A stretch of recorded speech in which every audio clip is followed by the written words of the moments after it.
It show stays on because of you fools. We've been dancing with the devil way too long. I know it's fun, but get ready to pay your dues. Oh God, come back home. This crazy world is filled with liars and abusers. We need you now before we're too far gone. I hope one day they finally see the truth. God, we need you now.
All right, how about now?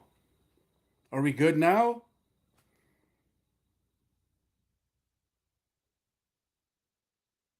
Still nothing? We are good. You can hear me? Good? All right. So I was just saying, actually, what you guys didn't hear is I feel like a bit of a rookie, and I have to start again. Hello, freedom fighters and patriots from across the country, around the world, and from little old Saskatchewan. How we all doing? Good turnout so far tonight. Keep sharing it, guys. Bust through this shadow banning on all of these Facebook platforms. Tonight we're streaming to my regular Facebook main profile. We're streaming to Mark Friesen PPC. We're streaming to Canada First. We're streaming to Mark Friesen Saskatoon Grasswood. And we're streaming to the Forum for Canadian Sovereignty. Also, we're streaming to YouTube. And we're streaming to DLive and Rumble. I will upload it to Odyssey after we're done. Anyways, good to see you all. Like I said, I feel like a bit of a rookie. It's been months since I did a live stream. Because I really couldn't talk without coughing. Even before I went on the tour with Laura Lynn to Ontario, I had a nagging cough.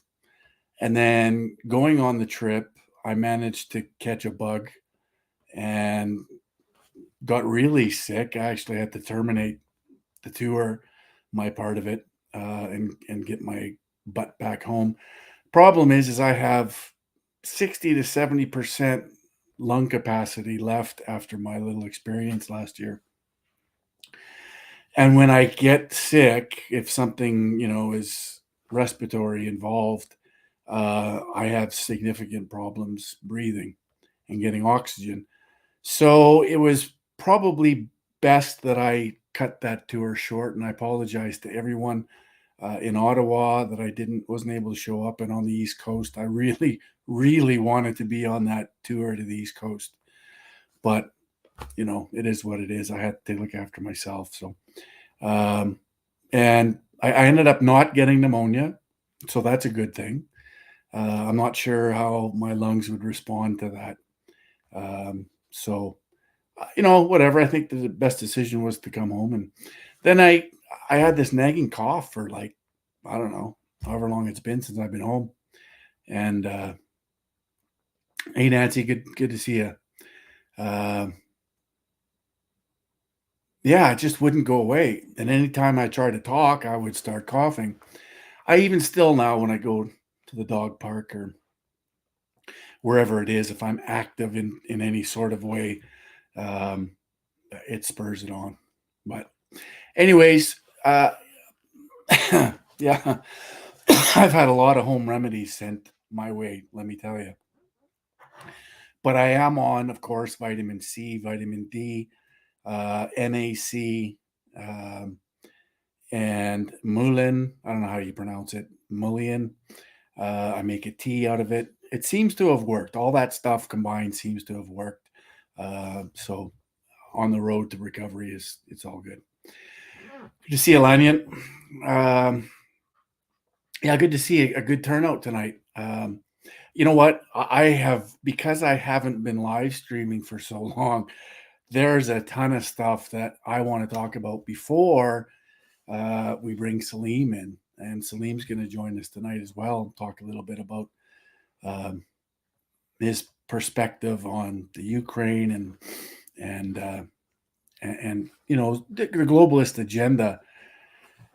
I think everybody is getting the sense, and they should be getting the sense, that it's full speed ahead for these animals, these Satanists. It's full steam ahead. And don't kid yourself.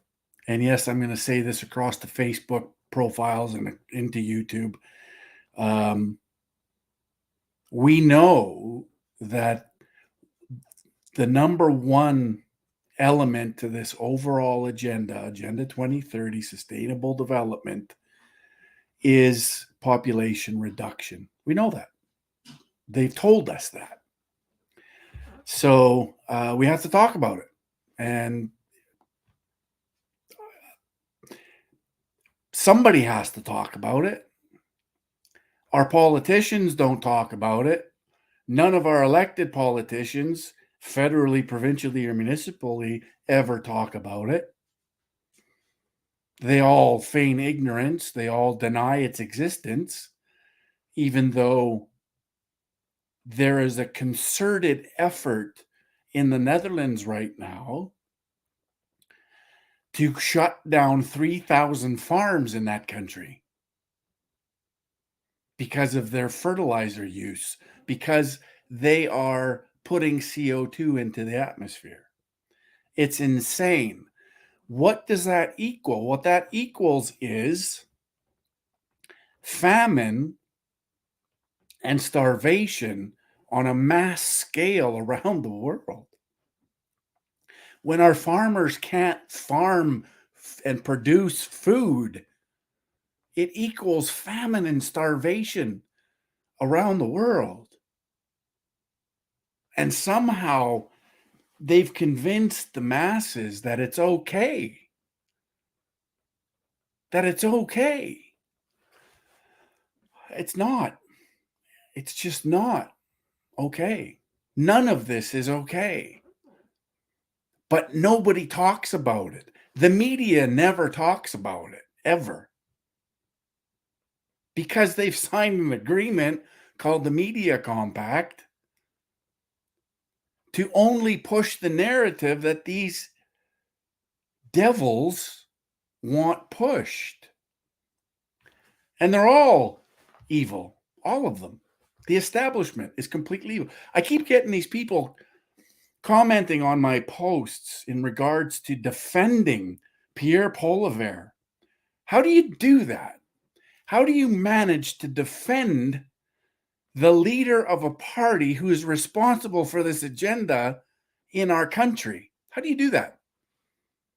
Is it just out of pure ignorance? that you just don't get it, you just don't understand, and your default position is to defend the party you've always voted for because that's comfortable, because it feels good? Stop it.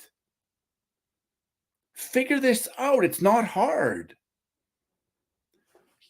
You literally just have to take a look outside of that matrix you're stuck in. Anyways, I got to give a shout out before I forget. I got to give a shout out to my awesome friends and patriots and freedom fighters in Saskatoon, Lynette and Jake. This picture is exactly the same picture that they put on their truck when they went to the convoy last year in February and took me with them. This one here was also on their truck. And so they peeled them off their truck and they put them on these signs. And they said, Lynette made it very clear, the next time you go live, I better see those on there. And so I'm just listening to what Lynette's telling me to do because I'm good at that. But yeah, great people. So thanks, Lynette and Jake. You guys are amazing. I love you guys. So I had to mention that. This one here, this one. That was at the Moose Jaw event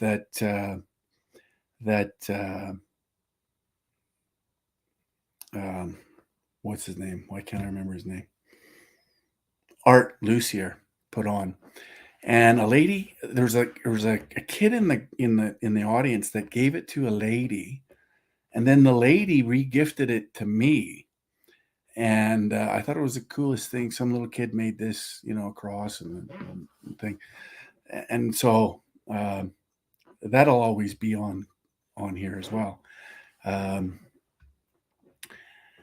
So anyways, we have to talk about it. I'll be the one to talk about it. I'll sacrifice, a suspension here and there on YouTube and Facebook to talk about what we really need to talk about. Couple of videos I want to show you as we get rolling here. First one is he gets it. A friend of mine who I happened to see when we were in Owen Sound, if I'm not mistaken. Derek Rance. Somebody shared this video with me. I don't know if he has it posted anywhere, but I saved it and I put it up on Rumble. But I want to play it because he gets it. Derek gets it. And it's to do with the gun grab. Of course, everything that we're talking about, all of the issues are all, of course, related to the overall agenda. As I've said for years, decades. Anyways, I'm going to let Derek take this one for a minute. About this first, but the CCFR are wasting your membership fees. There's only one reason why Trudeau thinks it's okay to ban the guns, and that reason is the United Nations Sustainable Development Agreement, also known as Agenda 2030. Harper was the one who signed us onto this agreement back in 2015, when he only had 1 month left in office. During the little town halls that CCFR were doing with the leadership candidates for the CPC, not once did they ask about the United Nations Sustainable Development Agreement. And don't you think that's kind of important? I mean, it's the whole reason they're taking the guns in the first place. I mean, the CCFR are collecting your membership fees in order to fight for your rights as a gun owner, correct? Now, maybe they could say that they didn't know about it. Wrong, because I made a short video addressing these issues, and how do you think I was treated? I was treated the same way a liberal treats a conservative. I was called a racist and promptly blocked. Tracy Wilson claims that she is a lobbyist. She gets paid with the money that you give the CCFR as your membership fees to lobby politicians. Now, the problem is that she only lobbies one party and one person in that party. We'll get to that in a second. But it was clear to me that the PPC's platform on gun rights was absolutely superior to that of the CPC. But Tracy Wilson wouldn't know that because I don't remember her ever trying to lobby Max. So can we honestly say to ourselves that Tracy Wilson is doing everything within her power to do what's best for her members and Canadians? I'm going to say no. She only likes to lobby her bestie, Michelle Rempel. So essentially, CCFR members are giving their money to pay Tracy's salary to get a brand new camper van with her face on it to drive all over the province and to go have drinks with her friends. Now I'm going to reach out to the NFA and the CSSA to see if they want to actually address the real reason why the guns are being banned. Oh, one last thing. Isn't it illegal for a lobbyist to give gifts to a politician? CCFR spread the word. So that is a gift certificate to get yourself a holster for your gun. Yeah, dude. Just saying.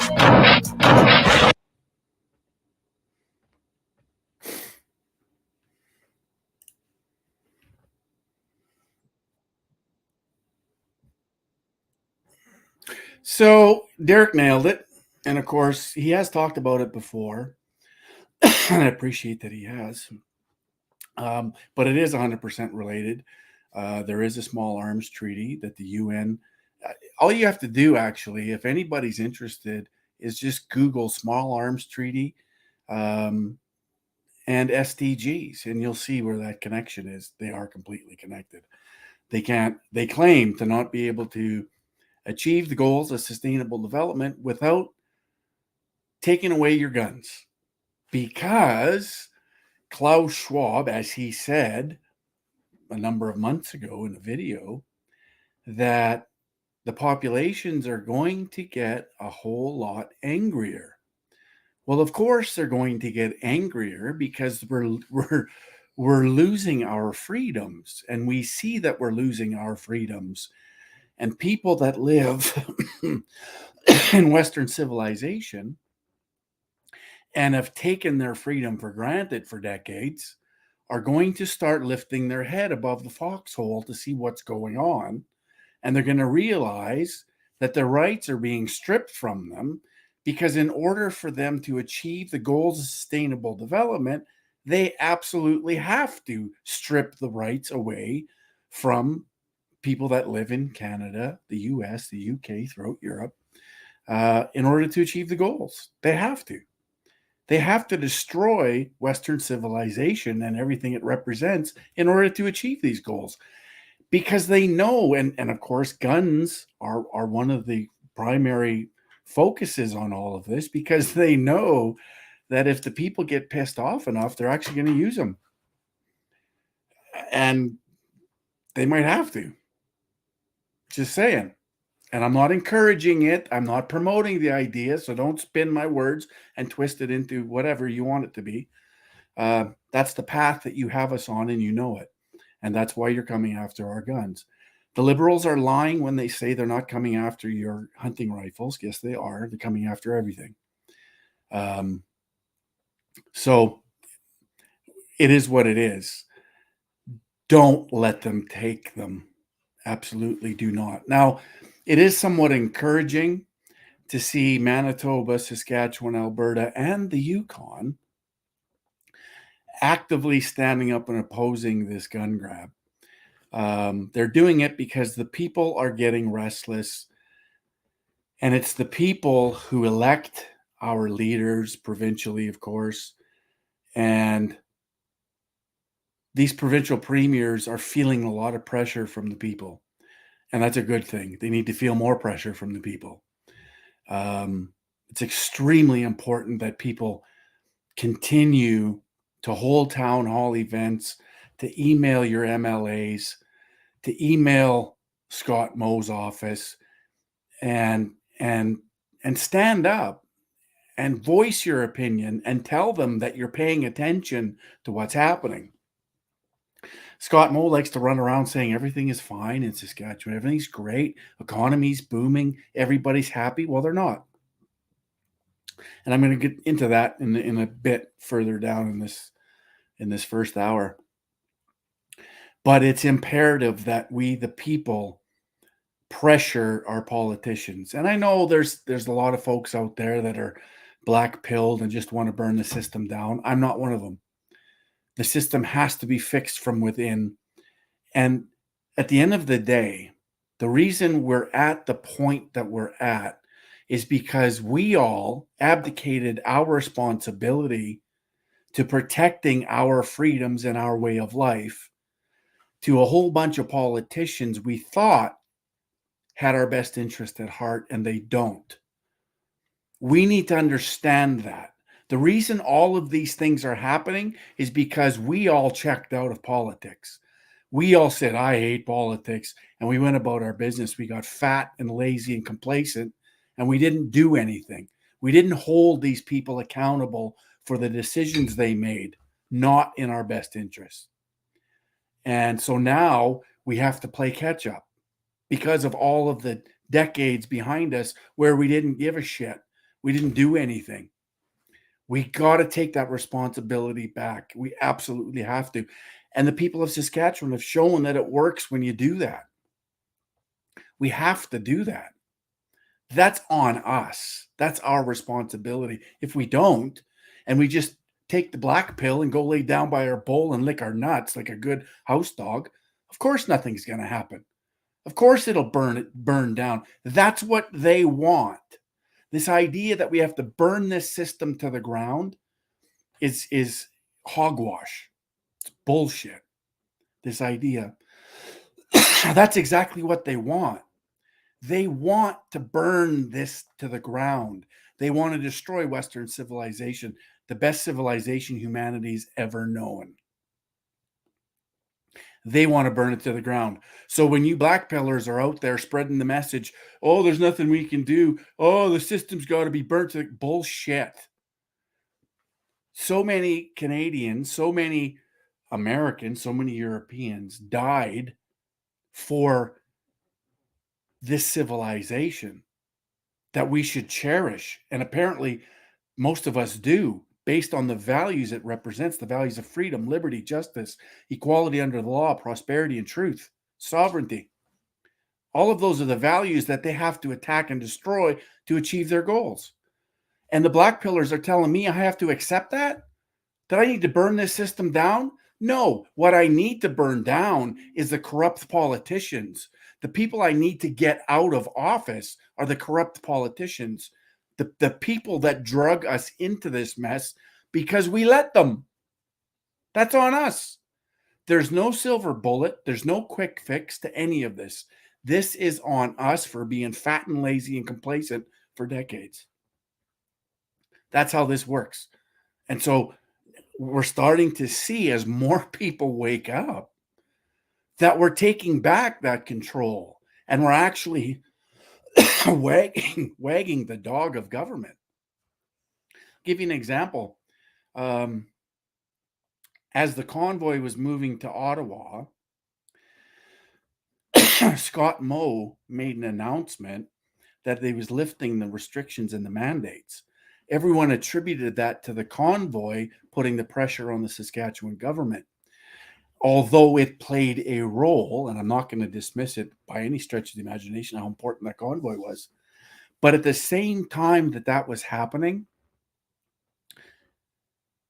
the Sask party, the ruling party in Saskatchewan, had 10% of the donations they would have had at that time of year years prior. 10%. And their base, the people who donate to the party, are mostly rural in Saskatchewan.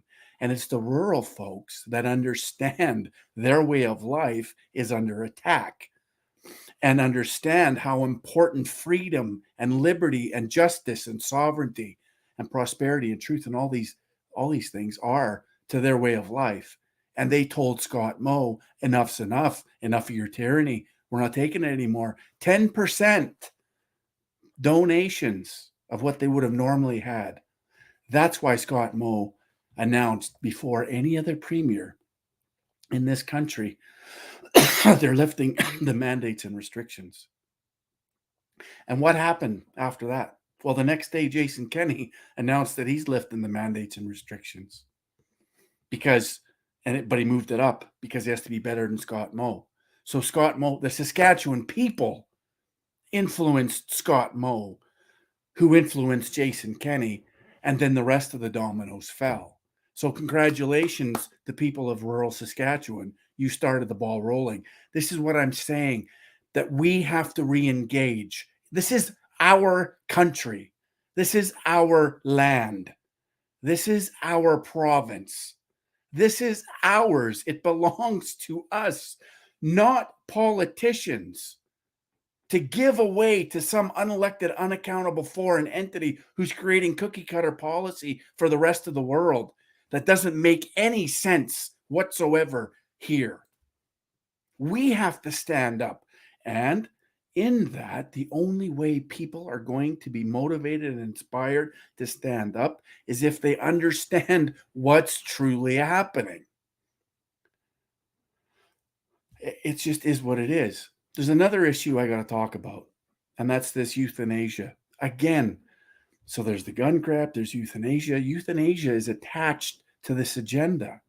Euthanasia is part of the population reduction as the primary element of this whole agenda. Depopulation, that's what it is. So I got a video here I want to play. It's only a couple of minutes long, but it's pretty good, and it's a parody, basically, on how Canada is now becoming the country of euthanasia because we've completely obliterated laws. Our country apparently doesn't cherish life anymore. And this is what used to distinguish the Western world from the rest of the world, is that we cherished human life. But that's been hammered on for so long because of this agenda. And it started with abortion. Abortion is a great way to reduce population. How many babies does North America kill every year? How many babies does Europe kill every year? Well, it's all attributed to this agenda. This is where it all started coming in because of this agenda as part of population reduction. Now, euthanasia is part of that now. So check this out. It's very well done.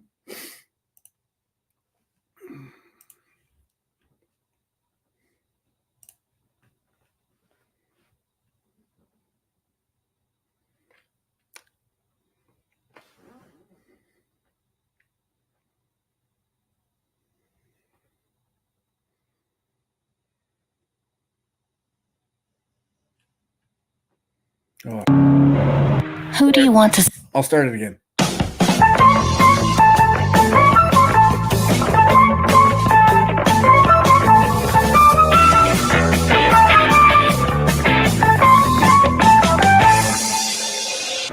What do you want to do? Nothing. Who do you want to see? No one. How are you feeling? Empty. Depression hurts. And you may feel like there's nothing you can do. You're correct, but you don't have to end your life. We will. Ask your doctor if MAID is right for you. Canada has progressed beyond the need for people who are sick or depressed. And MAID has the fewest number of complaints from patients of any medical treatment in Canadian history. If you're experiencing illness, depression, poverty, toothaches, a temporary sinus infection, or anything else that might cost the Canadian government money to deal with, know that it gets better. For us, after you stop breathing. But don't take our word for it. Hear the testimonials of patients treated with our program. Why wait? Ask your doctor now. Become a member at freedomtunes.com for exclusive cartoons. So they're not wrong. In fact, a few months ago, Saskatchewan had their app where you could call Saskatchewan Health Authority, and if you click number 5, they would have a MAID representative contact you and encouraging you to take the easy way out. Disgusting.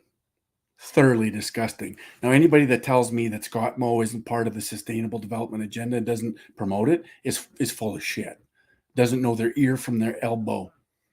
Scott Moe is neck deep in all of this, which is reflective on their policies. And so is every other premier. And So is the federal government, of course.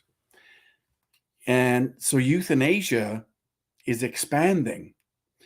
Some of the things that they're doing and they're promoting, I mean, they're even encouraging veterans who serve this country to use MAID as an option, as a way out. It's thoroughly disgusting. I mean, a lot of these things go back to, the Soviet days and to the Nazi days. All of these things that we were accused of because we're on the right is actually, in fact, what they're doing. I can't stress this enough. We are in a war for our way of life, our culture, our freedoms, our liberties. We're in a war for justice. We're in a war of information. And the only way we win this war is to do what we're doing and to spread the message and spread the information. And I can't do it myself. I mean, I got 335 people watching right now, which is pretty good, but I can't do it myself. The reason why I do all of the town halls that we've done, and I've done somewhere over 70 in the last couple of years through the height of the pandemic, over 50,000 kilometers driven, and of course, not including flights. The reason I do it is because I want to inspire others who attend these town hall meetings to go out and multiply the message. We saw that happen in Saskatchewan when we went through Saskatchewan through the height of the pandemic, where we weren't allowed, because the state told us we weren't allowed to gather with more people than 10. We still did it anyway. We actually put the message out and farmers responded saying, yeah, I'll host it in my shop or in my horse corral or in my old slaughterhouse in northern Alberta. And then we noticed that after we held these town hall events, because people in rural Saskatchewan and Alberta are still very good at spreading messages, at communicating with each other, unlike the people who live in the cities where we don't even talk to our neighbors because we're so self-involved and self-absorbed with our lives in the cities that we could give a shit what's happening around us. The people who live in rural communities still understand how to get the message out, and they did. And we're watched this. And I've seen it happen. I've seen it come to fruition at a little place called Kelvington, Saskatchewan. A few months ago, Scott Moe was running around the province, patting himself on the back, hosting all these town hall meetings, telling everybody what a wonderful job they're doing. And they actually had people calling him out because they wanted him to tell them what his position was on the sustainable development agenda. And his answer was exactly the same as Pierre Poilievre's. I don't know anything about it. I've never read it. And they held him his feet to the fire over it because people are getting it. And the only way these corrupt, disgusting politicians are ever going to be forced to say anything is because of us, because we force them to do it. It's the only way. Or you don't elect them again. You stay away from every single establishment political party that's out there, provincially, federally, municipally, the regulars. Stay away from them. Don't support them. Don't give them money. Don't support their parties. Tell them you've had enough.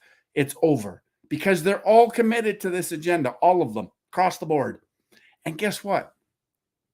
None of them, like for example, in 1992, when Brian Mulroney, your conservative prime minister, first committed us, our nation, to this nation-destroying, prosperity-destroying, freedom-destroying agenda, he didn't then come back to Canada and tell all his MPs to go host a town hall meeting to inform the people of what we just signed them up to.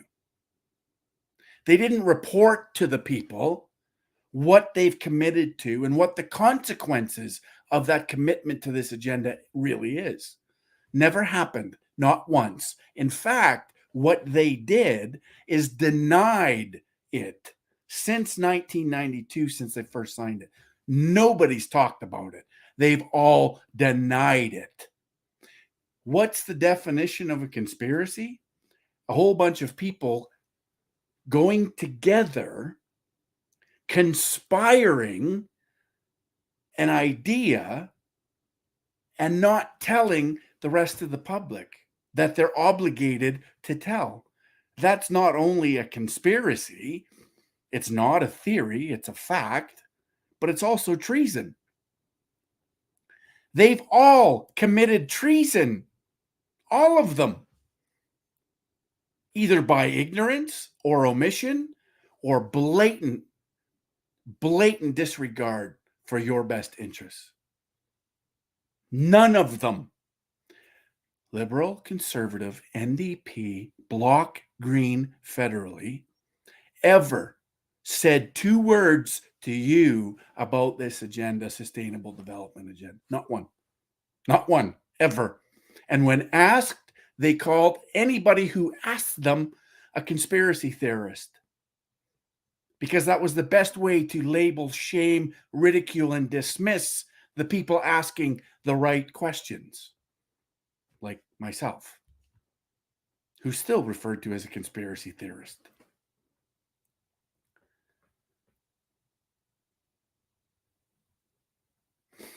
Why did Brian Mulroney do this? Well, because they're all sold out.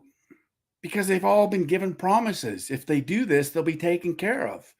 They don't care about you. These establishment politicians could care less about you. This is about them using the system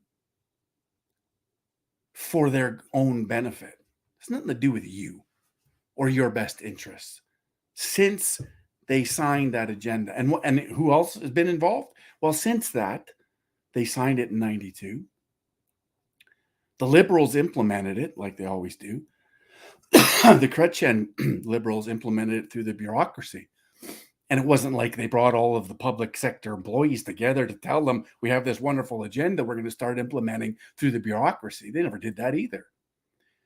They compartmentalized all of this and then would put out these policies that nobody understood, but just doing their job, unbeknownst to anybody. They kept it from you since 92. Well, since before then. Papa Trudeau was a guy who tapped Maurice Strong to go and help develop this agenda back in early 70s. The same people who created this agenda, Agenda 2030, Agenda 21, the same people created the World Economic Forum, which is only a support mechanism for this agenda. That's all it is. Everyone thinks World Economic Forum is the top dog in globalism. It isn't. Klaus Schwab is a peon. Klaus Schwab is only a support mechanism for this agenda. That's why he exists. That's why the World Economic Forum exists, to support this agenda and to push it for global governance, the destruction of the nation state. And as they move along in this and trying to achieve these goals by 2030, more and more things are going to become very apparent and in your face and in everybody's face. Just inflation and cost of living can be attributed to this agenda right now. All of it. But the problem is no politicians are held accountable. No politicians have 1,000 emails in their email box saying, you better stop this shit now or we're coming for you. They don't have that because nobody's doing it, because there's not enough people that understand it. The media never talks about it. Have you heard the media talk about how Holland is going to close 3,000 farms and buy out the farmers to shut it down? There's an article here I want to show you. It's amazing to me how this can all still be attributed to conspiracy theory. People are still saying it's conspiracy theory. It's phenomenal.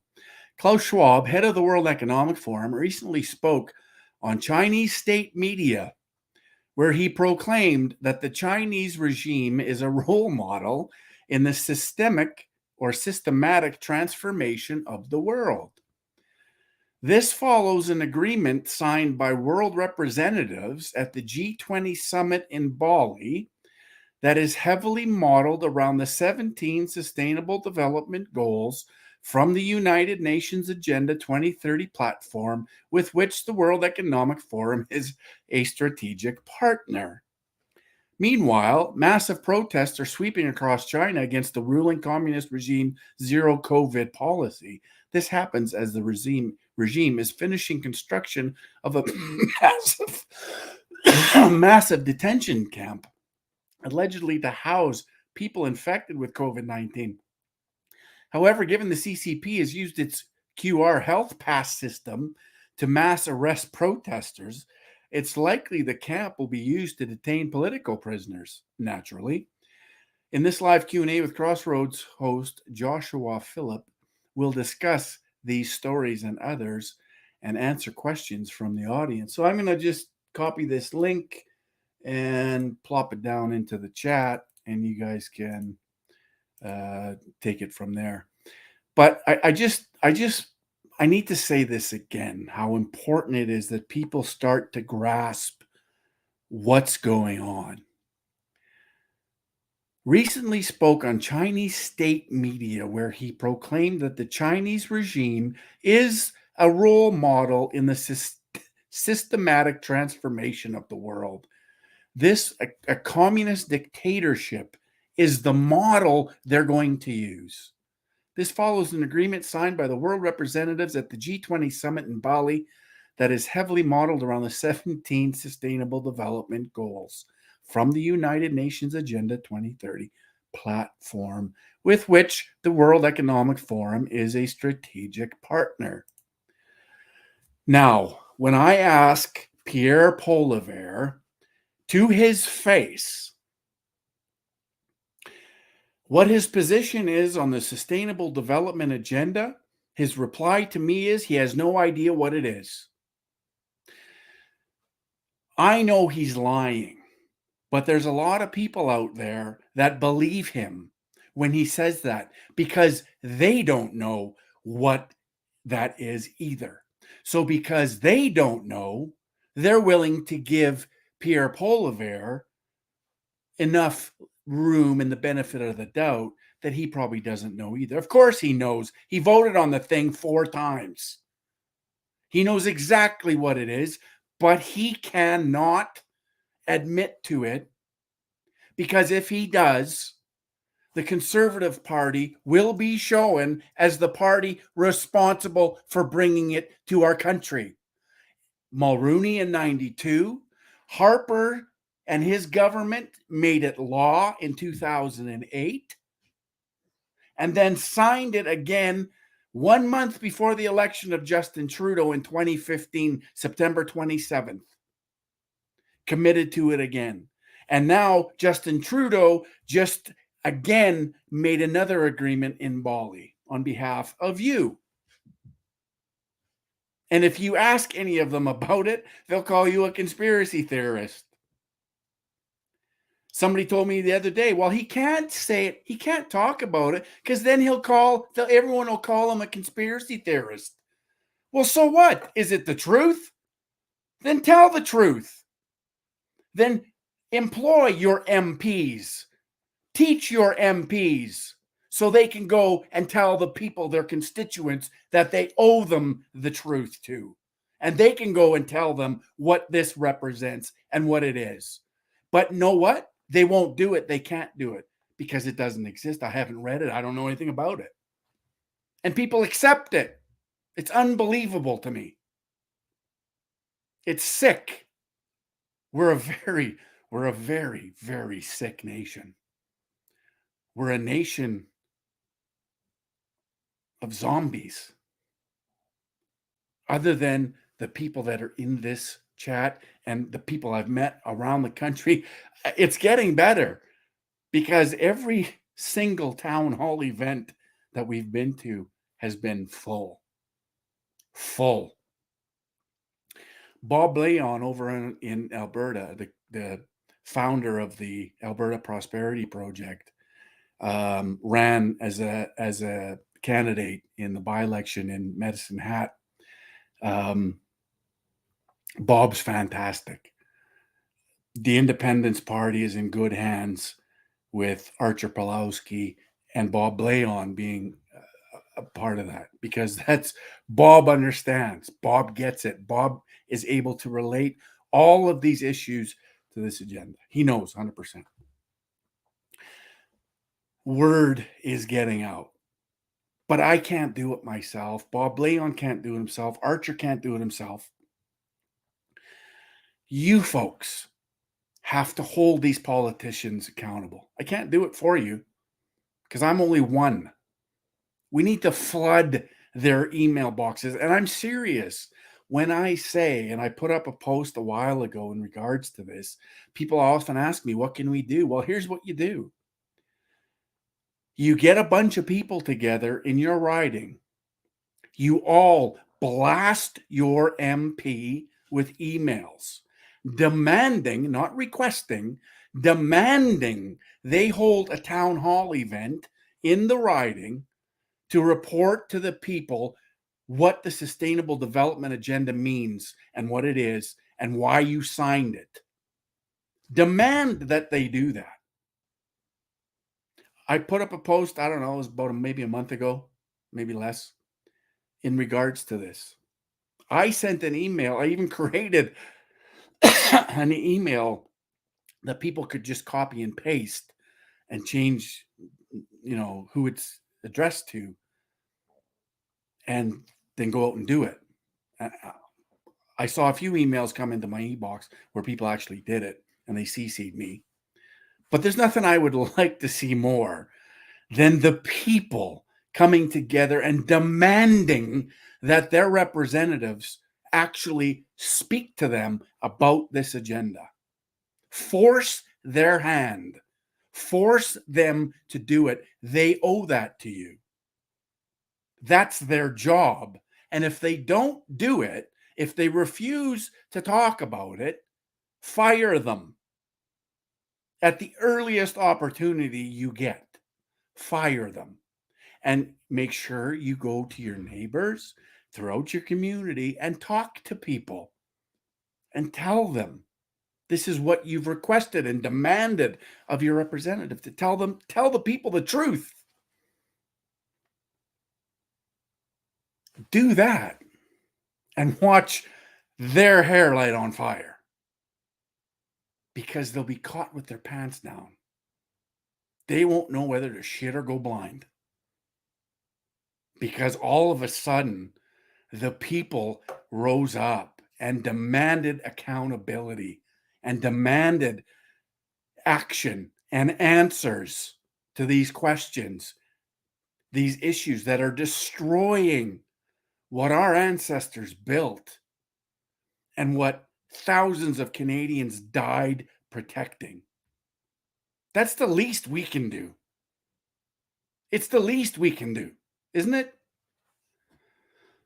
Anyway, I have to go to Facebook because there's a lot of things that I've been posting that'll jog my memory that I wanted to talk about. I've only got 20 minutes until Salim joins us, so I have to kind of hurry. But there's a number of things like this one. Have you ever seen an ad for a body removal agent? Have you? I haven't. This is the first for me. From $200 a day, full-time, part-time, or casual. Full job description. We are a dedicated team of body removal agents responding to sudden and expected deaths. You notice how they throw in expected deaths, like somehow everyone's all of a sudden expecting all of these deaths. Well, they should be expecting them because it is what's happening. We perform removals. Hang on. We perform removals for the BC Coroner Service, morgue transfers, and as well as transporting deceased persons to several local funeral homes throughout the Lower Mainland. Our territory extends from the summit of the Coquihalla to Lions Bay in West Vancouver. We work 24-hour shifts and perform a variety of tasks related to the dignified and professional removal of deceased persons. This position is well suited for those seeking future policing, fire, and other first responders. Ah, God. It's phenomenal, to be honest with you. They used to actually just call that a coroner. The coroner used to do it. But guess what? The coroner is too busy. So they need to hire body removal agents because the coroner is too busy. The medical,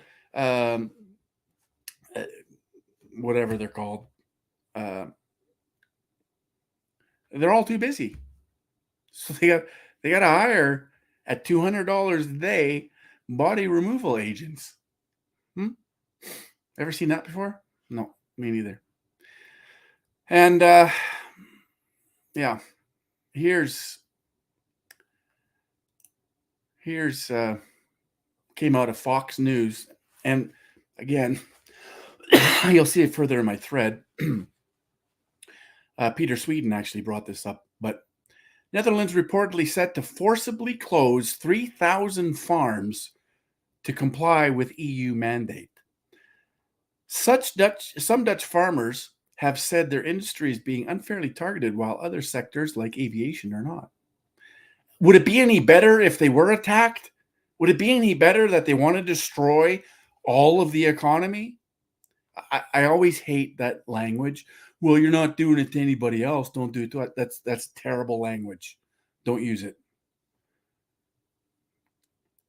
Dutch government is planning a purchase and then close down up to 3,000 farms in an effort to comply with the European Union environmental mandate to slash emissions, according to the report. Now, this is all in regards to the Sustainable Development Agenda. It's all connected. Type in the reduction of nitrogen, type in CO2 reduction and SDGs, and you'll see that it's all connected. Fox News doesn't like to talk about the Sustainable Development Agenda. They would prefer, as they do, they talk about the Green New Deal, because they always like to brand things as their own, Americans. And they don't like to talk about this unelected, unaccountable foreign entity that's creating cookie cutter policy for the planet that their government is committed to. So they don't like to talk about Sustainable Development Agenda 2030, and they should. Anyway, farmers in the Netherlands will be offered well over the worth of their farm in an effort to take up the offer voluntarily. Telegraph reported the country is attempting to reduce its nitrogen pollution and will make the purchases if not enough farmers accept buyouts. There is no better offer coming, Christiane van der Wal, nitrogen minister, told the Dutch parliament on Friday. The farms targeted for compulsory purchase are located near environmentally sensitive areas, according to the reports. Van der Wal said purchases would be made with a pain in the heart if necessary. Fox News Digital has reached out to the Dutch embassy in Washington, D.C., but has not heard back. The Netherlands is trying to reduce its emissions to comply with EU conservation rules. Bullshit. They're actually there to comply with the Sustainable Development Agenda. Fox News, don't lie. I just hate it when these people do this. Anyways, so that's that. It's in the news, so that's good. That's a good thing, but it's just not reported properly. And yes, global goals for sustainable development. And then I wrote this. Do you think Pierre Poilievre, as leader of the party responsible for bringing us UN Agenda 2030, and they are, will ever take responsibility in admitting the fact that, and then further to that, actually denounce the agenda in full? If not, he has no right to lead this nation out of the mess that they are responsible for. Until he does, you won't hear a peep about it from the Conservative premiers because they carry the CPC water for them. And they do. And this is why Scott Moe says exactly the same thing as Pierre Poilievre does when it comes to this agenda.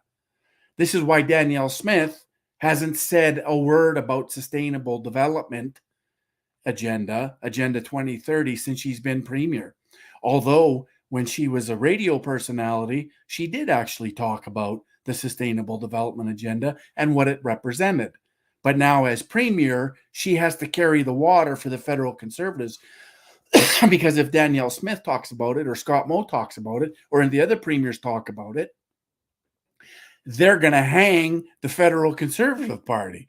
So mum's the word. We don't want to say anything about it because then we're going to have to put the blame exactly where it belongs, on the Conservative Party of Canada. They're the ones who signed it and committed us to it on 2 occasions in 92 and 2015.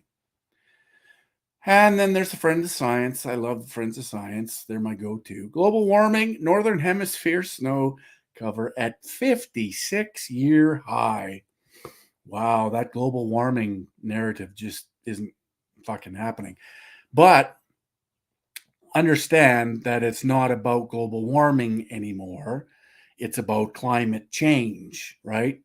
Everything's about climate change because apparently they have everybody thinking that the climate's never changed before until, the industrialized civilization came about, which is complete hogwash. The climate has changed since this ball, and sorry, flat earthers, it is a ball, has been around.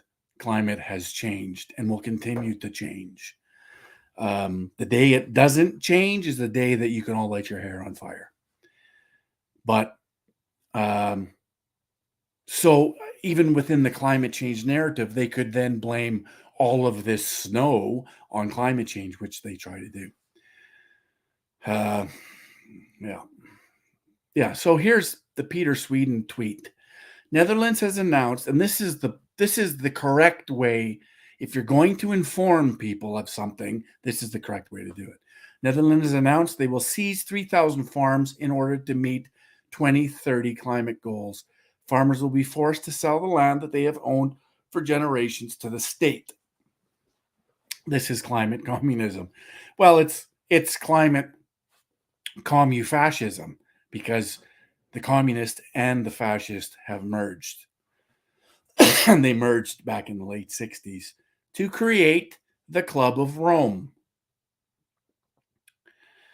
So anyways, I had to post that, and my comment was, remember, folks, Scott Moe had no idea that what this agenda is. Same agenda that Pierre Poilievre denies knowing anything about, yet you still believe in these people. Seriously? Stop it. Stop believing in the establishment parties. They're all complicit. They're all on board with this agenda. Until you, the people, can get them to fully denounce it publicly for everyone to hear, they're full on board with it. And they better start talking about it because the rest of the world is talking about it. Of course, the rest of the world is talking about it because the rest of the world is starting to see how it's implicating everything. It's about all of these issues. And Scott Moe keep lying to the people. Scott Moe is very happy that we've hit 1.2 million people in this province, even though he's achieved it through mass immigration, which will do nothing but destroy the fabric of our country and this province if we continue to leaving the doors wide open on immigration. That's not how you solve problems. You don't solve them by firing all the people in healthcare and then hiring all of the immigrants that come here. That's not how you resolve these problems. In fact, you don't fire your healthcare staff for not getting a jab. You don't do that. You actually live up to the Charter of Rights and Freedoms. You live up to the Bill of Rights. Scott Moe is the architect of his demise and our demise, because by doing that, by bringing in and echoing what Pierre Poilievre says when it comes to bringing in more people so they can fill these positions, they're destroying their ability to get elected, because all of these people will vote Liberal or NDP. Straight up fact. We know this. But they don't care. They don't care because they've already had their buyout. They've already had their promises made. They don't care. Fire them, all of them.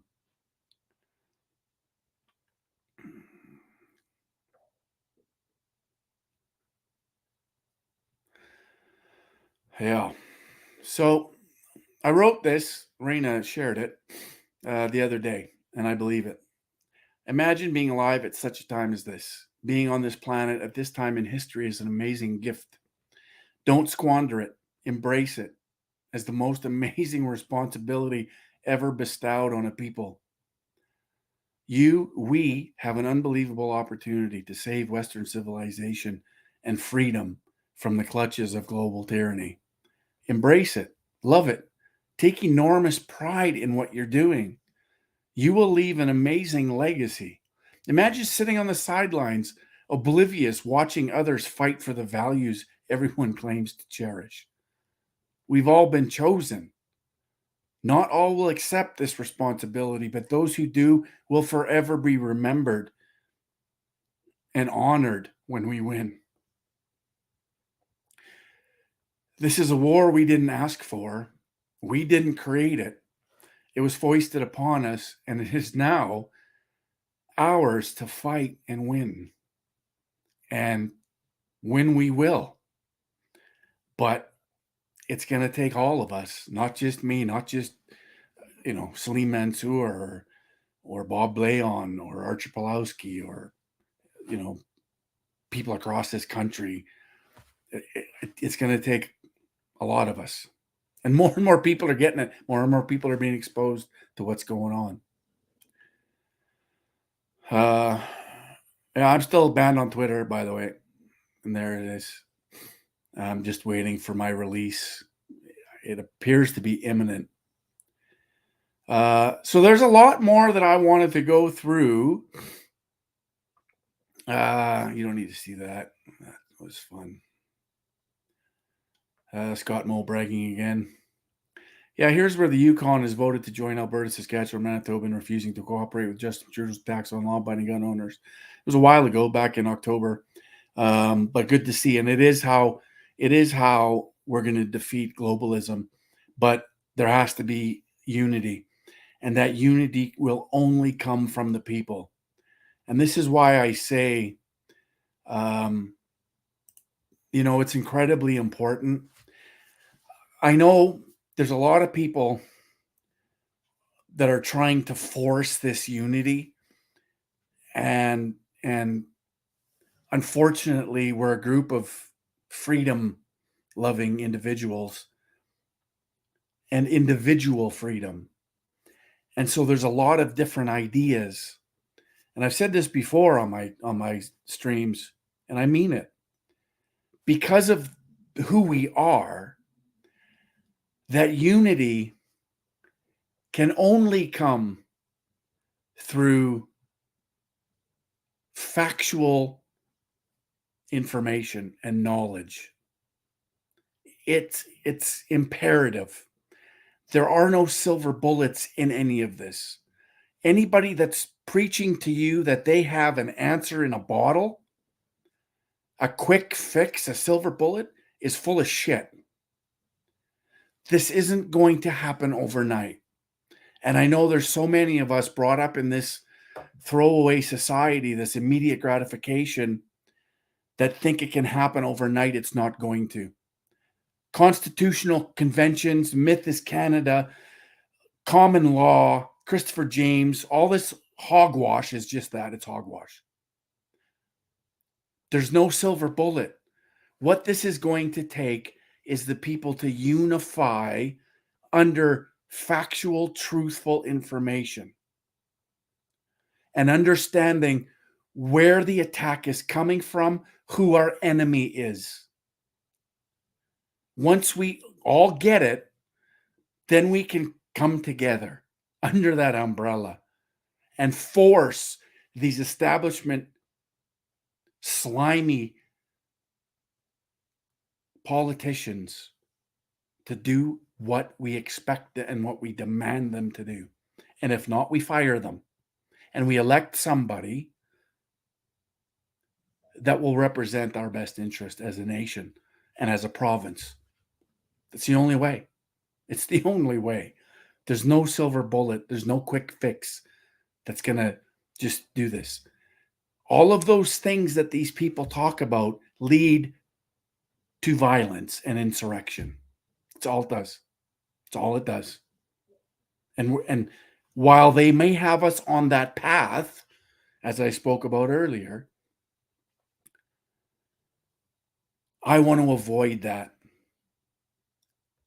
And it's not to say that we couldn't be successful if it ever came to that. I don't know. I don't know. It's not 1776 anymore.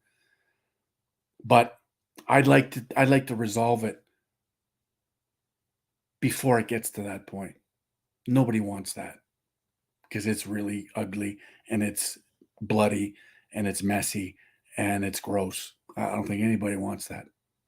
But we can actually do this. The people can achieve this. We can stop it if we unify under factual, truthful information. That the Agenda 2030 Sustainable Development Goals is the paramount of globalism. It is dictating to everyone around the world, the nation states around the world, what they're going to do as a nation. And those people of each of those nations have to stand up and say no. That's our job. That's our responsibility. Again, we've spent so many decades being fat, lazy, and complacent and just allowing these people to do this, that now we have to come together. We have to do this. We have to fix this because we let them do it. It's our job. I can't do it myself. I need you folks. I need all of you to come together under that mission and win and say no. And who cares if they call you conspiracy theorist? It's the truth. It'll only be the media and the politicians that refer to you as that and label you as that. And maybe some uninformed folks that live on your street. But we got to have town halls everywhere. We got to have this information everywhere. Make sure everybody understands it. It can't just be up to me. It can't just be up to Bob Blayon or others to do this. Salim Mansour. It has to be everybody. That's how we win. And we will. I'm confident we will. I'm going to keep doing what I do till the day I die. I'm going to have to, because that's my responsibility. And I do it in honor and in a sense of duty and responsibility to all of those that gave the ultimate sacrifice for my freedom and the life that I lived. And I want my kids to have that. I need my kids and their kids to have that. If we don't do this, they're not going to have that. It's over. This is our time. This is our responsibility. We don't have a choice. Anyways, without further ado, I still have lots more I got to talk about, but I'll do it another day, maybe tomorrow night. Salim Mansour is backstage, and I can't wait to bring him here because it's been so long since we've come together. How are you, my friend? Good to see you. Good to see you, Mark. And I've been catching up with you in the last 5 minutes. And I don't know. how far you can go in expanding what you're expanding in such a powerful and persuasive and heartfelt manner, and that leads me to asking, what is needed for the people to awake? What more is needed for them to Well, awake? Salim, I think it's more pain, and it's coming. More pain is coming, and I think that's the only thing that'll really trigger the rest of the masses. And more people are waking up. And I don't want to suggest that there isn't and hasn't been an awakening, because there has, but it's not to the point where we need it yet. But that's going to take more pain, I think, and that's the only thing that's going to shake a lot of these people. Like, I could walk through my neighborhood and knock on a bunch of doors and nobody would have any idea what I'm talking about, right? It's only when they're exposed to the pain that they'll then maybe start to listen to see what's going on and what's causing this pain. I think that's what it's going to take. Yes, but what is more? Again, that is again a definitional problem. How deep you have to go into the ditch before we are drowning? Yeah, and suffocate. And so, yes, yeah. I mean, in a general sense, what you're saying is right. This afternoon, as I was watching the World Cup soccer, the group of 16, I was sitting with my computer and I was, roaming around, picking up issues. And I touched upon the polling data, the recent polling data. What is the polling data, where we are in the country? And what jumped out, at least at this moment, what jumped out is that if an election was called next week, Justin Trudeau will win a majority. So, I'm not buying it. I think those are lying polls. I think they're. No, I agree with you. But I'm just saying, before we go into the backstory, the numbers, and that numbers get circulated, right? And it is being circulated, and he will win it. That is the projection, and let's for the argument's sake stick with the projection. Okay, and then we can go, because we now know from 2020 that election in the Western world is no longer an election. It is a rigged affair. It is cosmetic. It is a lie we are living, right? And if there is no integrity to election, then election is simply a ritual by which the elite then claims that they have the justification. Right. I mean, Biden in a basement wins election. We saw the November election, I mean, that was supposed to be a red wave tsunami coming through in the American midterm. And now, literally by the skin of the teeth, the Republicans are hanging whether they're going to take control of the House. They've lost the control of the Senate. Well, but I heard they took California. California turned red, I heard. California did what? I didn't get that. California turned red. California is turning red? That's what they're saying? That's what I'm hearing. Yeah, but that's what we were hearing before the election, that Arizona will elect Carrie Lake. Yeah. It was a given. And it was sure that the Senate would flip over just as the House would flip over. And we saw, and just to pick up one or two results as an evidence, a man who can hardly put a sentence together. I feel sorry for the man. He came out of a stroke, and he wins the election and becomes a senator in Pennsylvania. And Dr. Oz was defeated. Now it is quite evident that these were rigged elections, and there is no mechanism available to the people to, question and then revisit the election. 2020 election, and we are now in the midterm, and we are anticipating, in the American case, the 2024 election. So the Canadian numbers that suggest that, they will have a majority is, apart from it being a rigged election, apart from maybe the polling data is phony, but the arithmetic of Canadian Parliament is one in which the mainstream party, Liberal, conservative, and the others, they can totally ignore Western Canada, concentrate on Ontario and Quebec, and get a majority. Right. And that's, we have been talking about that. You and I have been talking about. So that was what my sort of a rhetorical question. What we need, what will happen before enough people wake up to make a difference, you know? And the thing is that the people look at the world through the window of the mainstream media. That is a given, you know? Yeah. I mean, how many people... And there you go. You just nailed it. That's what needs to change. As soon as we can release the grip that mainstream media has on the populace, is the day that we make real change, and that's what has to happen.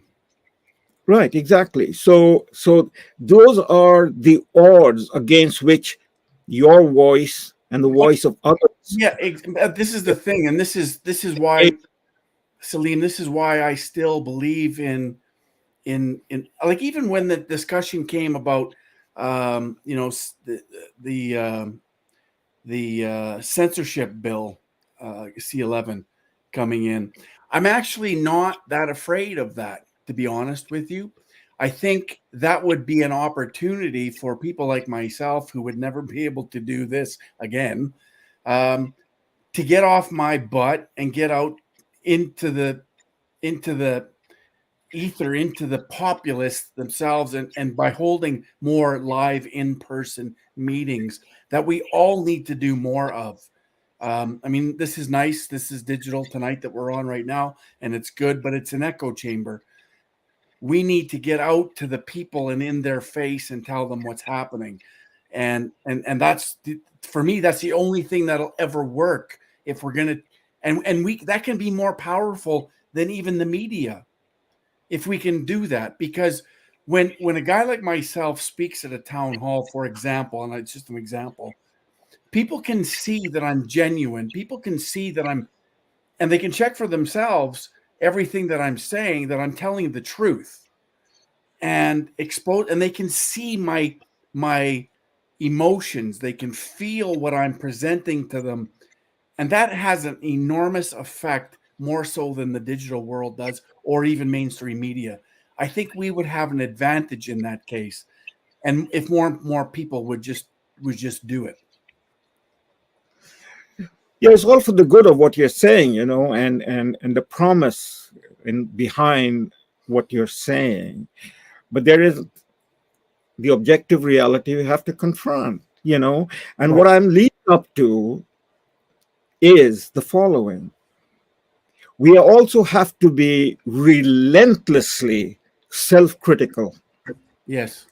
You know, after all, the most fundamental message in all of philosophy, in all of religion, can be encapsulated in that one sentence of Jesus that has been said in all, as I said, religion and philosophy. Take the beam out of your eyes. Right. Whose beam? My beam. That means we have to be relentlessly critical. I have to be relentlessly critical about myself, you yourself. In other words, we Canadians have to be relentlessly critical about our failings. Yes. Because we fail. We cannot soft talk ourselves out of the situation we are in. We cannot pat ourselves on the back and say, you know, we can get out of this. Pierre Trudeau is a moron. Justin Trudeau is a moron, because that's not happening. Right. Because if you're not self-critical, Justin Trudeau is getting vote. Well, but even still, so, and it just as an example to what you're saying, there's a rally being planned. Trudeau must go across the country, which I made very clear that I couldn't support. Behind. That narrows to just being Trudeau. And it's not just Trudeau. Yeah, yeah, absolutely.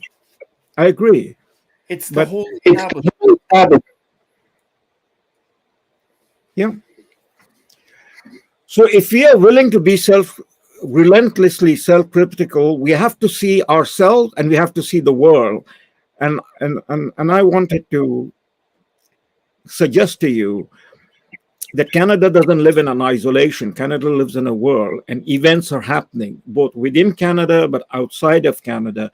But the window through which Canadians are seeing the world is the window that is the mainstream media and the talking heads of the mainstream media and the elected politicians in the legislatures and in the Parliament of Canada. And what is happening is it is not only a selective uh, view of the world, it is a highly tainted view of the world. And we have to open the window in our discussion to bring what's happening in the world as a complement to what is happening in Canada. And so, what is happening in the world right now, as you and I are speaking, is a massive transition taking place. I mean, we are in the midst of it. Whatever is our situation in Canada with the ruling party and so on, provincial issues, and of course, you and I have been talking about it, but you have taken the leadership. I have it sitting on my table. UN Agenda 2030, the 17 chapters, and I keep going through them. And you have been talking about that, and the World Economic Forum, and the Great Reset. So these are huge tectonic shift in the domestic politics of Canada as it is being implemented. And then there is the global dimension of it, and that is happening. And this year, 2022, began with the expectation on the part of the Biden administration holding both the Senate and the House in the control of the Democratic Party, and the rhinos going along with the Democratic Party. So the whole expectation from the part of the people in power was the new Green Deal. The WF agenda is going to be implemented during the Biden administration. And of course, Canada is fully on board with it, and so are the European Union and NATO. But whatever men and mice decide upon, there are other forces in operation also. Or as the saying goes, what man proposes, God can dispose. Yes. So 2022 began with the, breast beating on the part of the Democratic Party and the oligarchs and the media. That is, everything is online. All the ducks are in line, and they had got rid of Donald Trump in 2020. The whole COVID scam was, now as we know more and more about it from alternative sources, was a scam right from the beginning. But it was a scam designed to test how they can control the world population. Yes. It was a global experiment. Yeah, 100%. It was a social engineering project and conditioning project to prepare the masses for what's yet to come. Exactly. I mean, just the numbers are astronomical. Over almost 6 billion people in the world have been jabbed with a vaccine, which is a gene therapy, right? So the numbers are astounding. And all of this was the argument I'm presenting, or we want to discuss, is from the point of view of the globalists. They had won. And as a result of that arrogance, they started the war in Ukraine. The war in Ukraine is a globalist war. 100%. They push the whole agenda of NATO expansion eastward, threatening dismantling of the Russian Federation, and of course bringing about a regime change. And so the war began in February 24th. 10 months later, we can now look back upon it. 2022 has been a massive derailment of the globalist agenda in the world. The Great Reset has been met with the Great Rupture because war in Ukraine, with the full spectrum sanction that was imposed by NATO powers on Russia, has backfired. The whole argument was that the full spectrum sanction is going to reduce the Russian ruble into rubble, will destroy the Russian economy. And so, you know, the new Green Deal and the globalist agenda by default, just like with COVID-19, is going to come out. You know, they're going to get their agenda. 10 months later, it is Europe that is basically, the economy is contracting, heading into a depression. Energy prices have exploded. Salim, the Germans, because of the energy policies and their dependence on Russia, of which Trump told them don't be dependent on Russia, and they didn't listen. In fact, they all laughed at him when he said that. Are now cutting down forests to heat their homes. Right. All of that is happening now, and is going to accelerate. I mean, once the distraction, the World Cup is a distraction, and the whole world is watching it. I am watching it because I enjoy soccer. You know, I've always watched it, you know, and this year I'm missing what I was hesitant to watch it because I'm missing my son. The last World Cup soccer, me and my son, we were watching together. You know, my son was crazy about sport. It is truly a world sport. So I'm watching it. The whole Europe is watching it. Everyone is watching it. So it's a big distraction. Once this is over, the reality is going to hit the face, because that's when we'll be in the heart of winter. Christmas, heart of winter. So let's talk about it. What has happened is there's a great rupture taking place that is not being discussed in the mainstream media. The Canadian people don't know that, you know. Right. And to get into that discussion for this evening, let me take the recent G20 summit in Bali, Indonesia, that happened only a month ago, right. November 15, 16. Where they all recommitted to Agenda 2030. Yeah, but let's dissect it. Let's dissect it. You know, I mean, the question is the G20. What is the G20? G20 is basically G7 plus the global South, the major economies of the global South, right? So there is the G20, Canada, United States, France, Britain, Germany, Italy, and Japan. And then the balance are the global South. The conference was held in which it is the G7 that is giving and laying down the agenda. The host country was Indonesia, one of the global South leaders. You know, for our listeners, Indonesia is the largest Muslim country in the Pacific region in terms of population. It is also a resource-rich country. It is an oil-producing country, gas-producing country, you know, and so one of the major economies in the Pacific Basin. All right, so it was the host country, and it is the G7 that lays down, in a sense, the agenda, because the agenda was prepared last year, and the meeting is taking this year, where the agenda is laid down. So obviously the EU agenda, the NATO agenda, the WEF agenda was the agenda that was presented at G7, and at the end of the meeting, the final communique was released, and that's what you're mentioning, that they agreed on climate change policy, on the green agenda, and so on and so forth. But they completely rejected, and this is the first time it has happened, they rejected Biden and the G7 main proposition. What was the main proposition? And so everything else is then a supplementary.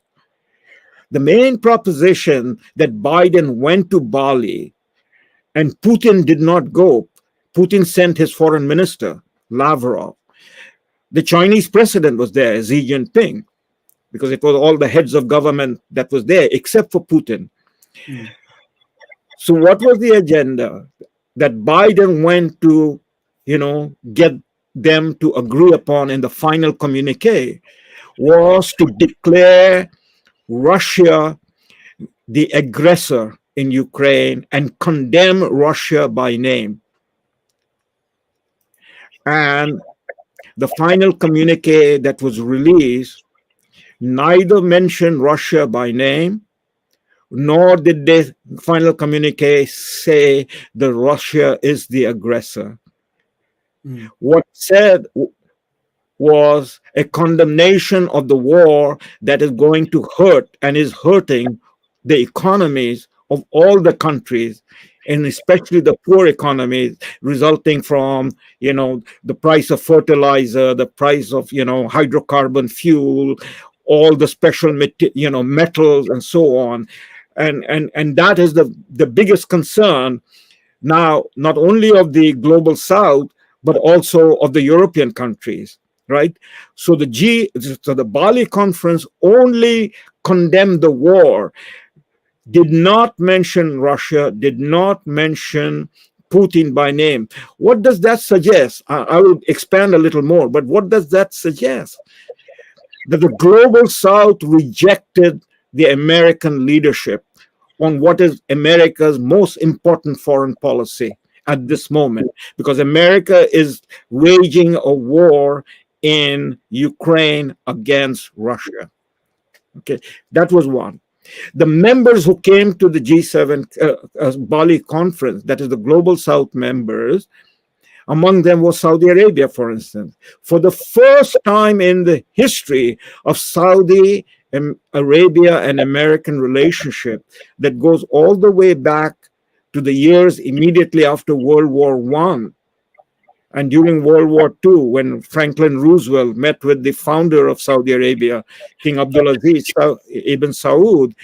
When he was returning from Yalta in 1945, he took a special trip to go and meet the Saudi king.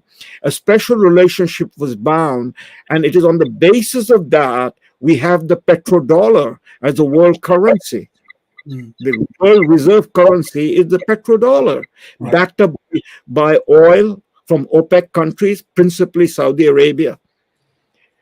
For the first time, the crown prince of Saudi Arabia, who will be the next king, Mohammed bin Salman, refused to meet Biden on a one-to-one session.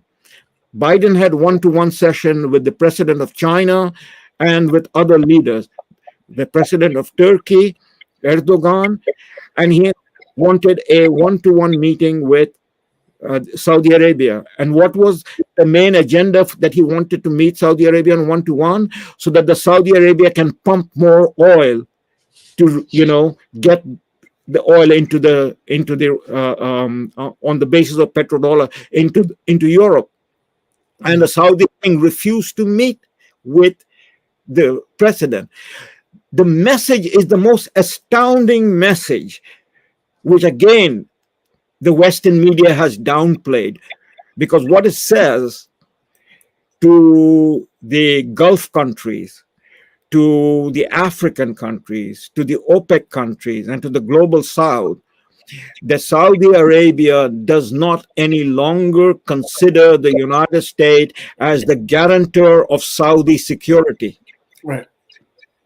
What does that mean? It means that there is a new alliance that is taking place, the multipolar alliance. There is a Eurasian alliance, China and Russia coming together. And along with China and Russia coming together, both China and Russia are the founders of the BRIC nation. Yeah. So there's Brazil, Russia, India, China, South Africa, that are the founding countries. And to that now, almost all the major countries of the global south have applied to become members, including Saudi Arabia, Yep. Argentina, Hmm. Mexico, a whole lot of countries. Indonesia is already there. So this is a game-changing event taking place. Alongside BRIC is SCO, that is the Shanghai Cooperation Organization. And that too, Saudi Arabia is joining, all the Gulf countries are joining, Turkey is joining, etc., etc., etc. India is already a member. Pakistan is a member. Central Asian countries are a member. So the influence and the power of the Western G7 countries is rapidly diminishing. Even though Mr. Biden and the European Union brought along with them the Bali conference, G20 conference, or the conference of the heads of government. So what was Klaus Schwab doing there? What was Bill Gates doing there? Right. Well, they were brought by Biden and the European Union, to sit there and talk. What about the global south? Were they lining up behind them? The answer is no, because they are now said enough is enough. We are going to break away and create an alternative platform. It will be within the UN, but it will be an alternative platform. It will no longer be led by the unipolar power, United States, and its vassal states, Britain, Canada, France, Germany, etc. This is a game changer, Mark, because we are returning back, those with a sense of history, we are returning back to the world during the Cold War when there was the non-aligned conference, or what is called the Group of 77. They were separate from the Are you referring to the non-aligned movement? pardon me? Is that the non-aligned movement? Yeah, the non-aligned movement, it was, and it faded away because the Cold War ended. Now it's 135, but yeah. We're talking about diplomatic and political rupture that is taking place. The arrogance of United States was that it will be the unipolar world and it will be rule-based economy, rule-based system in which the United States and its allies will decide what are the rules, not in the United Nations, which was rejected by Putin, which was rejected by Xi Jinping, which was rejected by the Indians. So we have to understand international law is a law that has to have the full participation of other countries in making that law. And that can only take place in an international organization. Whether an individual country likes it or not, that will take place. I mean, take the case of Israel and the Palestinians. Whatever. But Salim, don't you see this all as, like, I look back, 20 years that I've been sort of active in this space, and I've always sort of thought in the back of my mind that what you're talking about right now is inevitable, because they have this idea that the Western world is going to lead this kumbaya of destroying all the nation states and governing from this hyper centralized entity, the UN, and dictating the terms to everybody through, of course, Agenda 21, Agenda 2030. And now we're seeing the rejection of that by nation states that want to do what's the best interest of the people of their nations. And so we're seeing this rupture or this break in that. But at the end of the day, it still spells doom for us, for Western civilization. Absolutely. I mean, what I'm discussing is not in any way taking away from the argument that you're making. that it is a doom for us, it is a doom for Canada, it is a doom now for Europe. And the rest of the world is saying, you brought this doom upon yourself. You are the ones who, you are the ones who want to, with this bogus argument of CO2, net zero emission target, to transform the world from hydrocarbon fuel to renewable energy, which is based on what? Wind power, solar power, to fire economy. I'll just give you one example. I mean, you see, Mark, we can get lost in the weed talking about one. I'm trying to draw the big picture for my audience. Just one example. After the Bali conference, the head of Fiat, the Italian company, automobile company, which manufactures not only Fiat, but they manufacture a whole series of other brand name cars, including Porsche, Maserati, and so on and so forth. It is one of the biggest, automobile manufacturer in the world. So the head of Fiat goes to New Delhi, the capital of India. And the discussion is about Fiat can no longer operate in Italy and in Europe in its production, including building electric vehicles, because of the cost of gas and hydrocarbon fuel. They cannot manufacture. So they are going to, and this is the discussion taking place right now as you and I are speaking, they are wanting to transport the entire industry to India.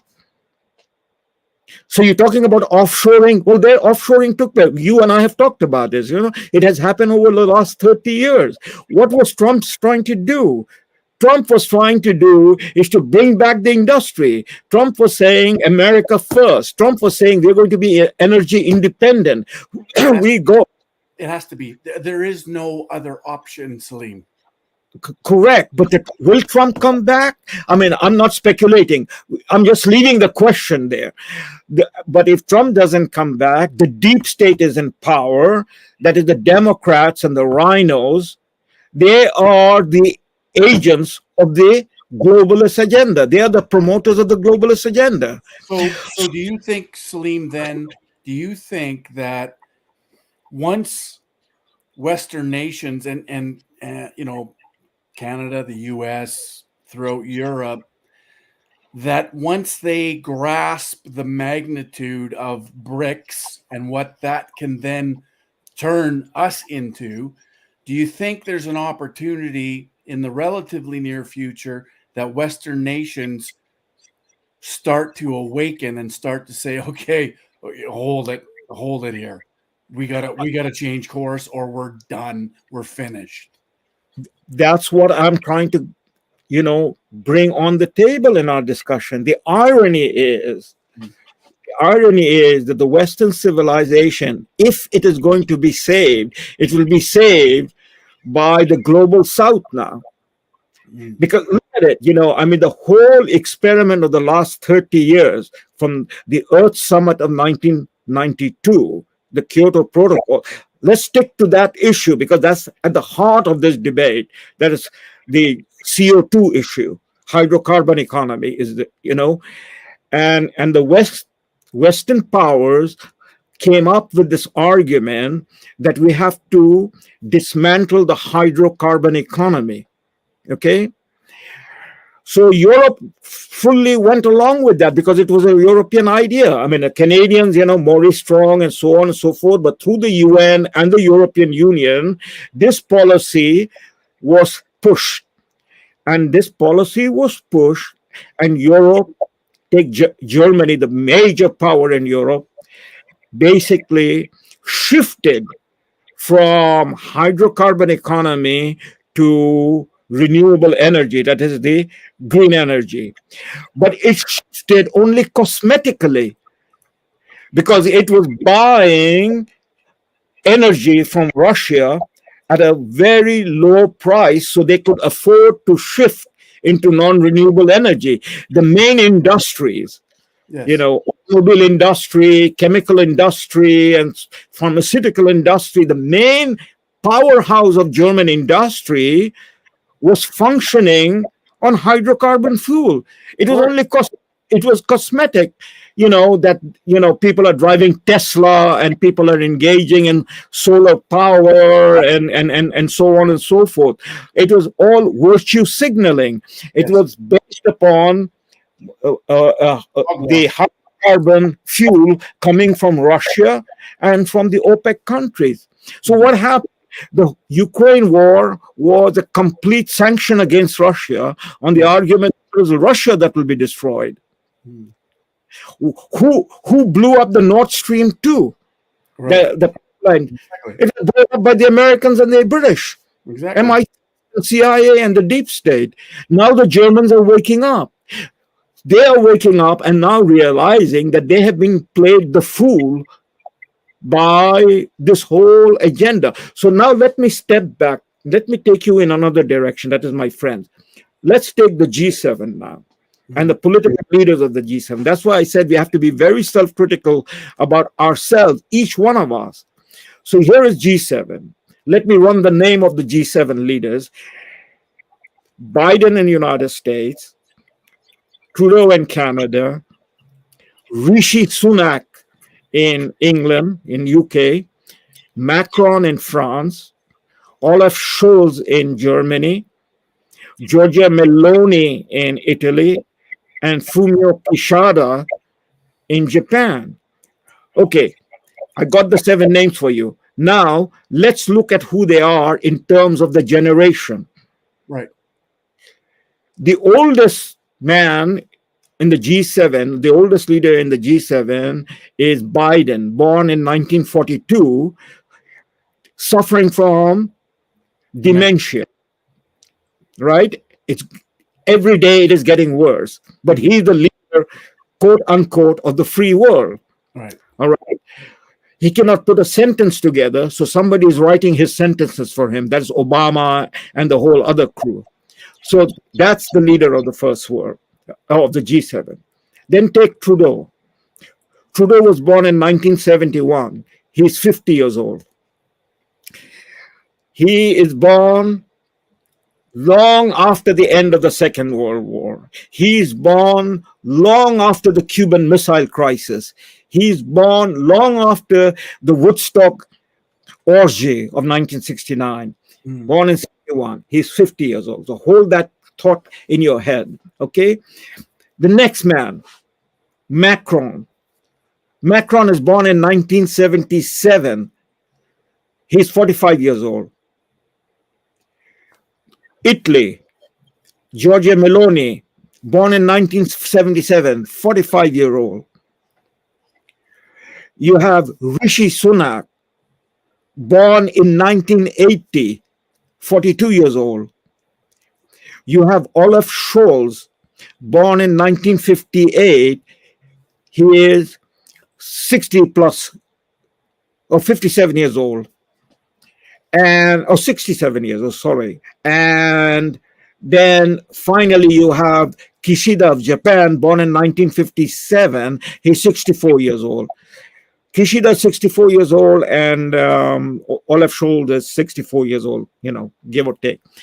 Now, the point I'm coming to, their counterparts in the global south, Xi Jinping, Putin, Modi, the Indonesian leader Widodo, the Turkish leader Erdogan, the South African leader, President Cyril Ramaphosa, they're all in their late 60s and early 70s.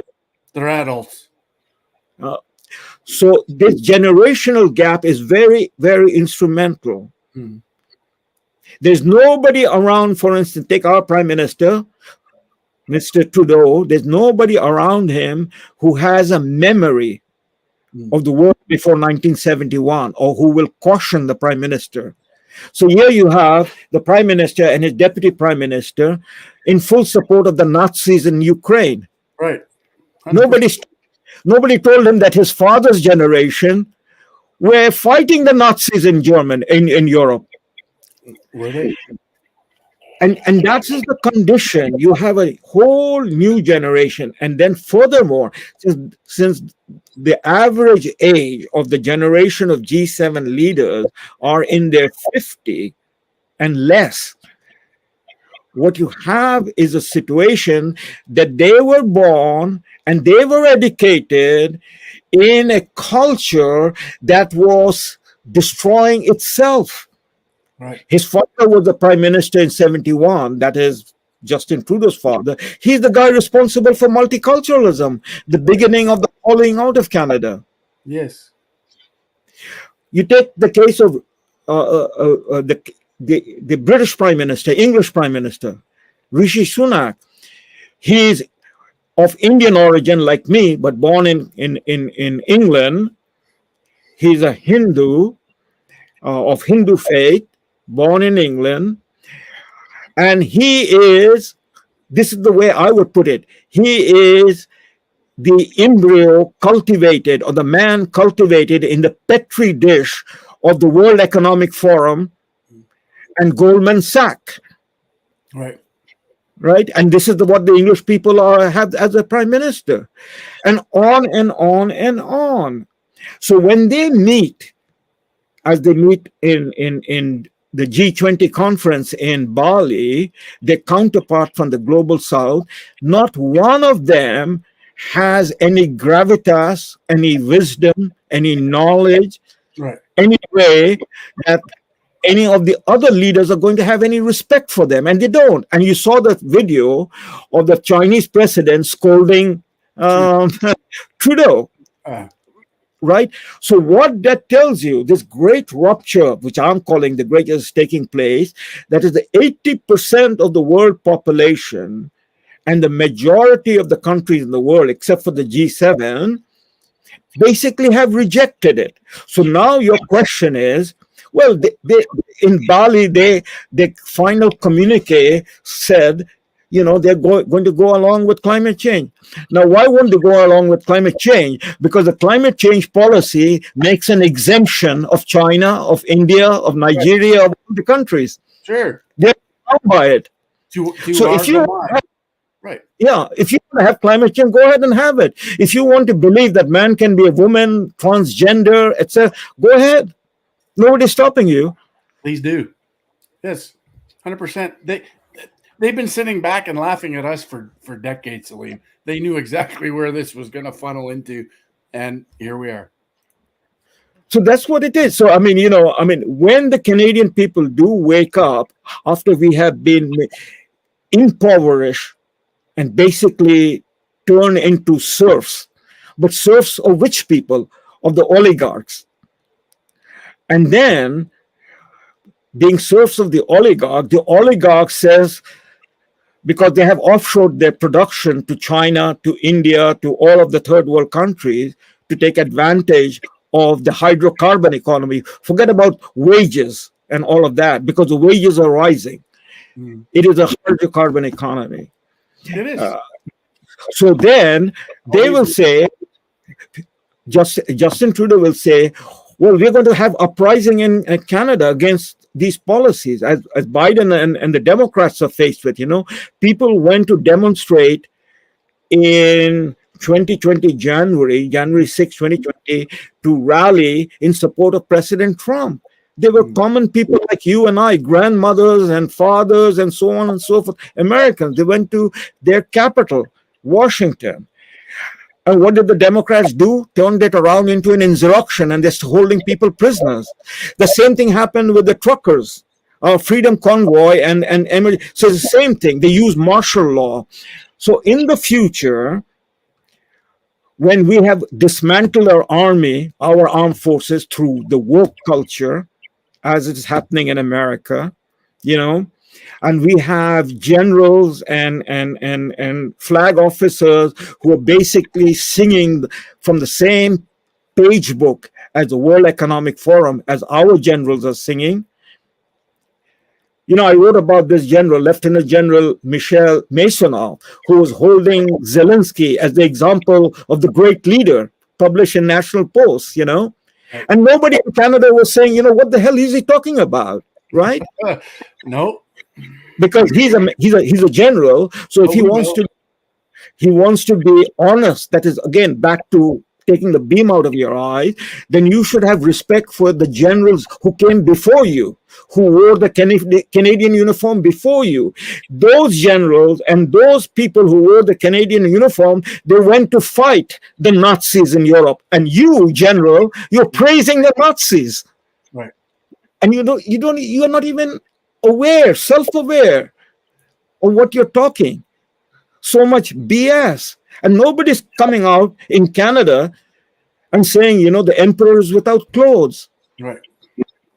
And so if Mr. Trudeau or whoever is the prime minister, Pierre Poilievre or Daniel Smith, goes and says to the Chinese, we need to bring Chinese troops to Canada to police our streets against the insurrectionists, Mark Friesen, Salim Mansour, Bob Bayoni, Tamara Lish, and so on, the Chinese will say, okay, here is the budget, here is the contract, we will send you the troops.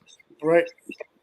Because that's exactly what colonialism meant. The British sent in the troops to India, or they hired the troops in India and they policed it for 200 years. Mm. You see, that's the great rupture. It is also a great inversion that is taking place. Mm. And if the Canadian people understand that, recently, it was only last week, that the parliament in Russia, in Moscow, the Duma, the parliament passed the law in Russia that says, it was a family law. It says that in Russia, the only meaning of marriage will be the meaning of a relationship between a man and a woman and the children. That's a family. Mm. And Russia refused to recognize any of these issues of transgender, LGBTQ. There's no standing. So then what does our prime minister do? He stands up in the parliament and he denounces Russia for human rights violation. Of course. And he says that we have to expose Russia for the human rights violations that is taking place in Russia because they don't recognize transgender rights. So then what does the Russian ambassador do? He calls a press conference in Ottawa, a press briefing. And in that press briefing, he tells the press that, look, what the prime minister has talked about our parliament and the law that has been passed is interfering in the internal affairs of Russia. We do not interfere in the internal affairs of Canada. You can have whatever definition of marriage and transgenderism and so on in Canada. That is you are a country, that's your law. We respect that. But you are not going to criticize Russia, and we are not going to allow your values to come into Russia. There it is. That sounds very clear on the part of Putin and Russia. They haven't bought into this depopulation agenda that's saying no and rejecting it out of hand, because they know what's in their best interest, while the rest of the West does this virtue signaling routine and will ultimately destroy Western civilization. Exactly. So the situation we are now in at the end of 2022, looking forward in 2023, is that there are speed bumps coming up, and the speed bumps are coming up from the global South, also from the freedom-loving people in the G7 countries. The Dutch farmers have said that they're going to take on the government, right? Yeah, it has to happen. They have to do that. Their survival depends on it. Exactly. The German population, after the World Cup is over, their team, by the way, got defeated. It was a very, very ironic. They go to Qatar, which is Arab country, and there they're putting on the band, which is the rainbow pride parade, and on the introduction they put covering the face. They're ashamed to be in a country which does not have a pride parade and a woke agenda. Right. Well, ended up being booted out of the team, out of the game by losing. The first game they lost was to Saudi Arabia. Can you imagine? Yeah. Germany, the three-time world champion, losing to Saudi Arabia that has barely learned how to play soccer. Mm.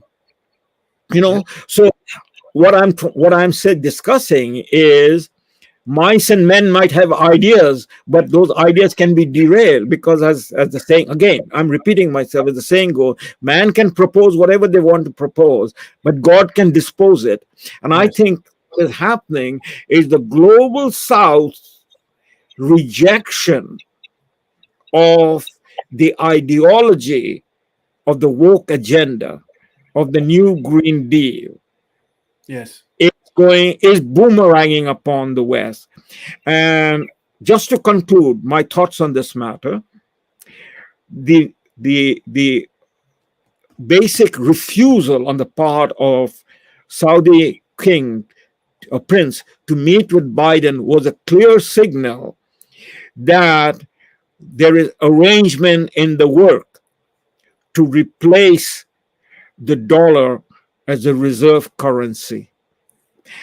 And the World Economic Forum was busy trying to create Bitcoin and digital currency. And that whole hoax has been exposed to the global South, but people in Canada and America are sleeping through it. I'm talking about the FTX scandal with Sam Bankman-Fried. Yeah. It was a laundering operation on a fake idea of digital currency, which was being laundered through Ukraine into the Democratic Party. Billions of dollars. I mean, this guy lost over $10 billion. He should be indicted and should be held to answer. But he's walking around because if you look at his family, if you look at his connection, they're all, top ranks of the Democratic Party. It's like Hillary Clinton. But the world can now see through that. Right. And so the petrodollar age and era is possibly going to come to an end in the very near future. Right. So are the Canadian people going to wake up to this? I hope so, because this is going to have a profound effect upon the G7 economy. 100%. Absolutely will. Yep. Well, so I've been at it for 2 hours here, Salim. I think we should probably wrap up for tonight, and we'll decide what we're going to talk about next Friday. I think we'll just probably go with our regular Friday nights like we used to. From moving forward. So this Friday night, stay tuned. We'll be aboard and on air, and we'll have a discussion to see what we talk about. Very nice to see you, Salim. I'm sorry I couldn't spend more time with you when we were in Ontario, but it was still good to see you in person and to give you a big bear hug. I really appreciated that. Oh, absolutely. And I would say take a little more care of your health and get your voice back. These our stint has an impact on your vocal cords. So give it a rest periodically so that you can function at your optimum level, because we all need you. 100%, my friend. All okay. Right. Good to night. See you. We'll see you on this coming Friday. Thank you very much. Good night. Bye-bye.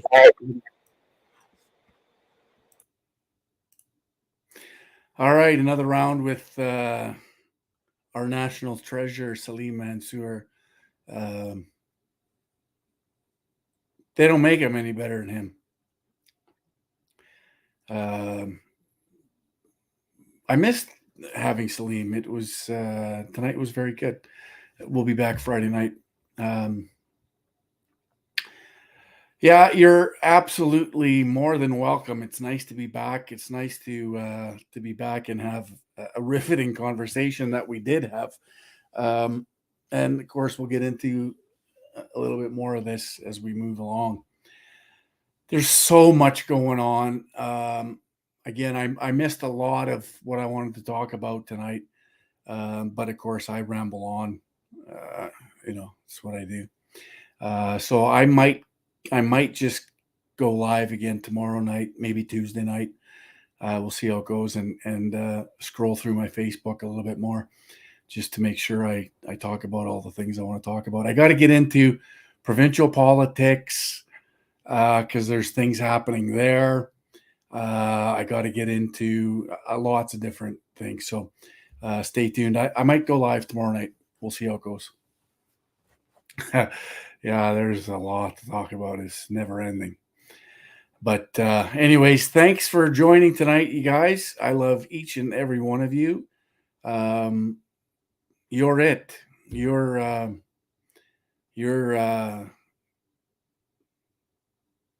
who I depend on. If we're ever going to win this, you guys are the soldiers. You got to get out there and spread the word. Anyways, yeah, you bet, Rob. Good to see everybody, and have a good night. We'll see you, I don't know, probably tomorrow or maybe Tuesday. We had a good showing tonight. We had almost 400 people in the chat for a while there, so that worked out well. Anyways, you guys all be good to each other, and remember, there, globalism, bad, nationalism, good. All right, ciao for now.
This puppet show stays on because of you fools. We've been dancing with the devil way too long. I know it's fun, but get ready to pay your dues. Oh God, come back home. This crazy world is filled with liars and abusers. Need you now before we're too far gone. I hope one day they finally see the truth. God, we need you now.